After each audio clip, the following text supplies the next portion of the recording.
Hey gardeners, just want to do a real quick video for you guys talking about recovering after you've had your garden destroyed.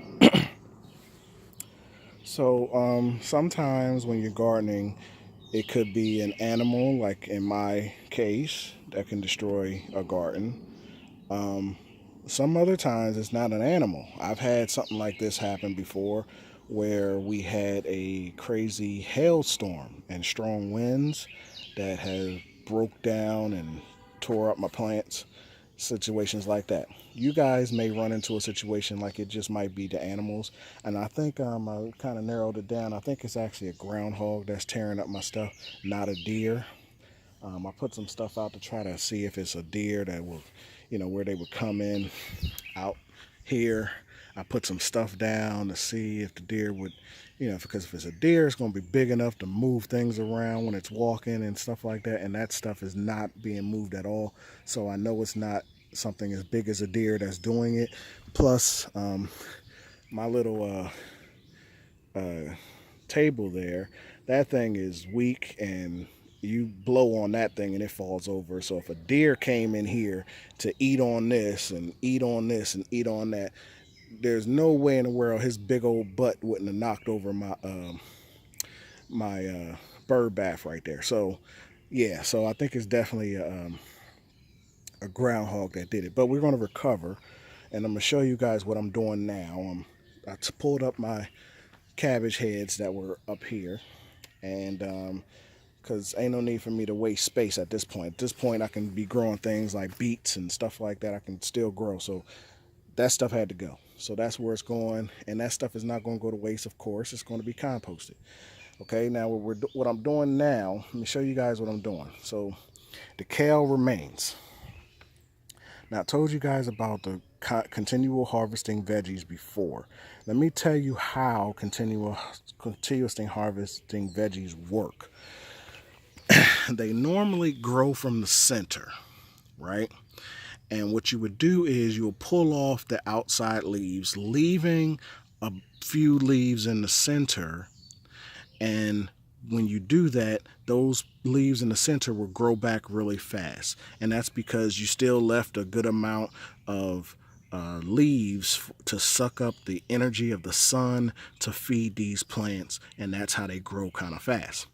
Now, in a situation like this, you don't there's not a lot left on here, because what you want to do is, so here's what I'm about to do now.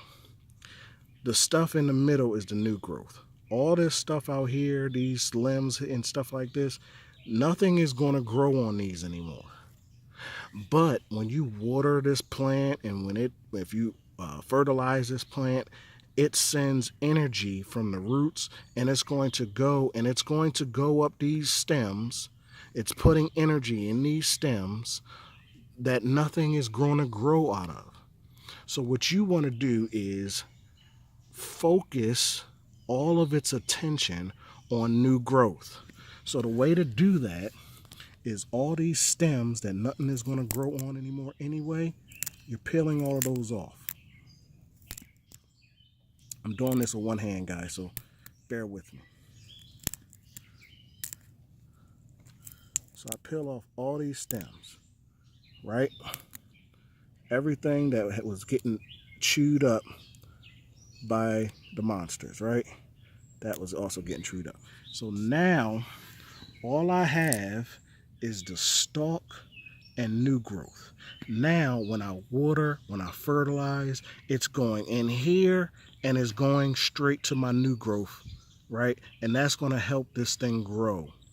Now, the disadvantage of doing all of this is when your plants get destroyed like this, it's not going to grow as fast as it would if it was just a plant that you harvested from and you like left some of the bigger leaves there, because with those big leaves, that's sucking up energy from the sun, and that also puts more energy in there and helps the plant go faster.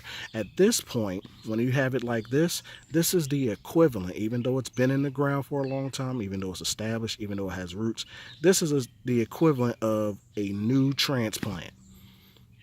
This is the same as acting as if I took this from out my house or bought it from the store and just planted it. So the amount of time it's going to take, the only difference is it's not going to go through root shock and root development. You don't have to go through that process, but the time it's going to take to actually grow these leaves out is going to be just like I planted this from scratch. But that's okay, because at least it's going to grow. Okay, so that's what I'm doing. So when you see all the plants that look like these are not because the animal came and chewed these down that far. What I'm doing is actually peeling off all the excess and only leaving new growth. And that's the same thing. So for example, when I come to my Swiss chard, that's the same exact thing I'm going to do. All these stems like this, I'm going to peel off just so that the new growth in the middle here, all this stuff in the middle, that's where the energy of the plant is going to go. And it's not going to go to the energy to keep stuff like this alive when I'm not going to be able to harvest anything off of this. So instead of keeping this thing, juicing this and feeding this stem, I'm breaking it off. Instead of juicing and feeding this stem, it's being broken off so that all the energy goes into the middle so that I can grow my plants back. Same thing I'm going to do with my collard greens over here. I'm going to do the same exact thing. So by the time I get done with that, it's going to look like a patch like this. But that's okay. Okay? The second thing I'm going to do is make sure that these don't get touched. And if you can see these poles here, I am about to build a cage around these things that I'm going to do over all 3 boxes, and I will show you guys what that looks like when I do that video when I get finished. All right, just showing you guys a little bit of what I'm doing, recovering from an animal attack in your garden. All right, gardeners, peace out.